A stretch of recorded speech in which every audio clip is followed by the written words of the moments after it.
Most people assume their cat knows exactly who they are.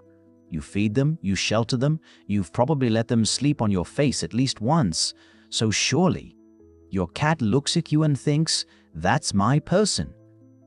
But the reality is so much stranger than that, and honestly, so much more beautiful, because your cat has never once looked at you and seen a human being, and the moment you understand what they actually see, every confusing thing your cat has ever done will suddenly start to make perfect sense. So let's go there. Here's something that animal behaviorist John Bradshaw discovered after spending years, not days, not months, but years, watching how cats actually interact with the people they live with.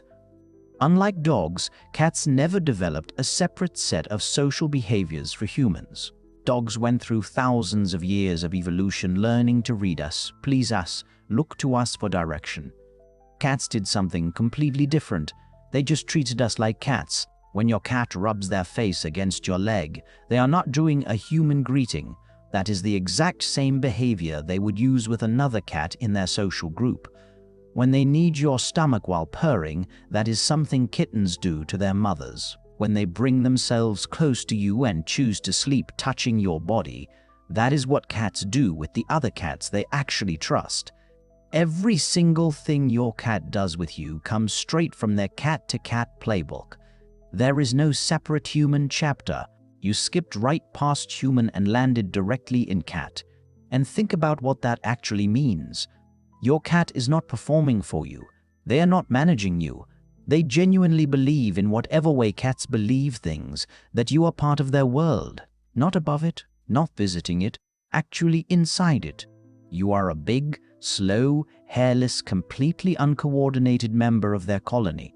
And in their eyes, that might be the highest form of acceptance they are capable of giving. Now let's talk about something that most people either laugh at or get grossed out by, and almost nobody actually understands.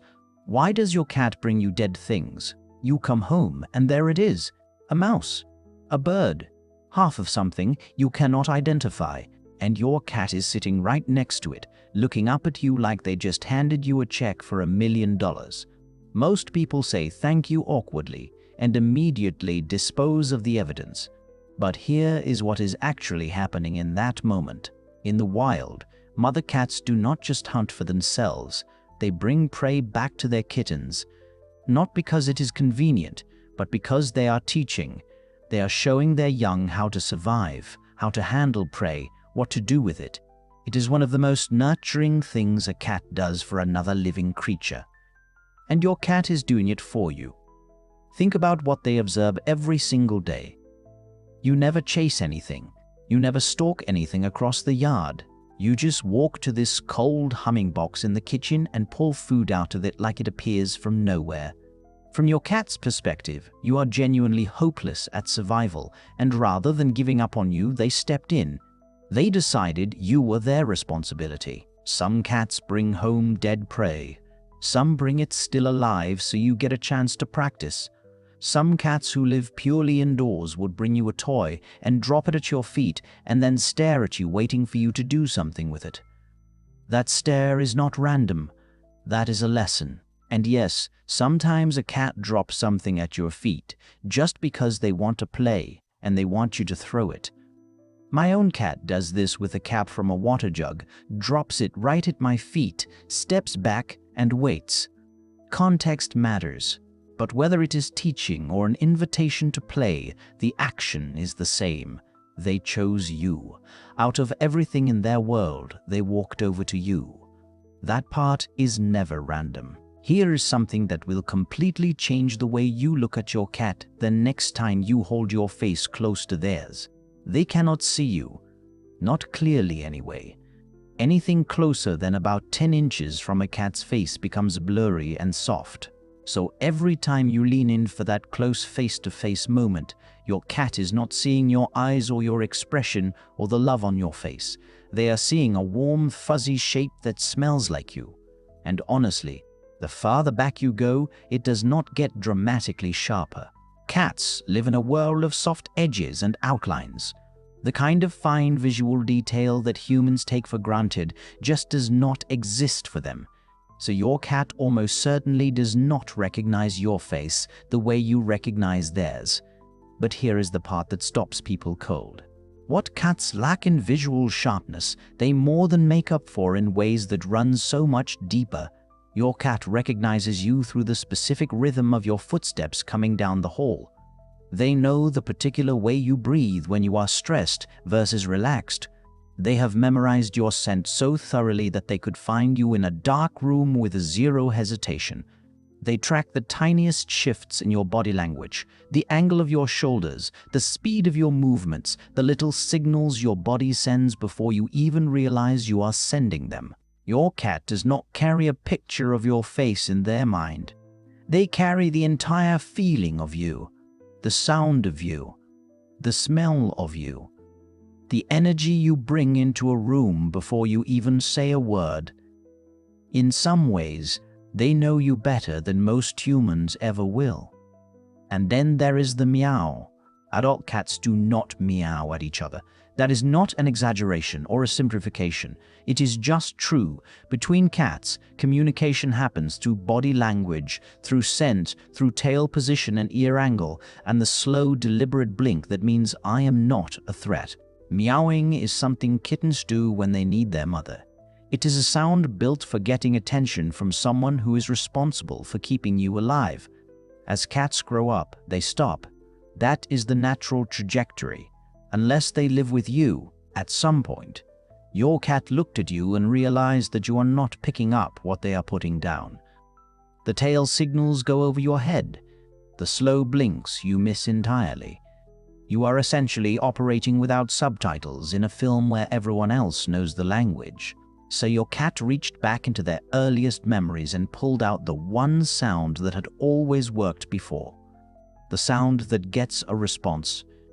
And they rebuilt it, specifically for you, over time, shaped it into something that communicates exactly what they need you to know. Here is what makes this extraordinary. Your cat's meow is not the same as every other cat's meow. Over the time you have spent together, your cat has developed a specific sound for hunger that is different from the one they use when they want attention. The meow at the front door sounds nothing like the meow at 3 in the morning when they want you awake for no visible reason. They built a private language, one that only fully exists between the two of you. Nobody else would understand it the same way you do. That sound does not exist in nature. Your cat invented it, or at least shaped it, because they decided you were worth the effort of finding a way to reach you. That is not just communication. That is devotion wearing a strange hat.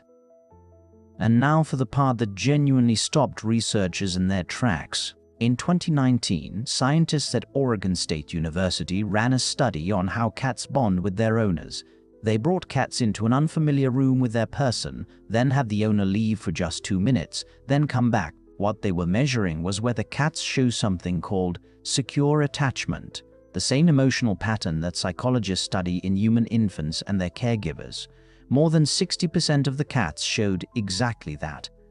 When their owner left, they became stressed and withdrawn. When their owner came back, something visibly shifted. The tension left their body.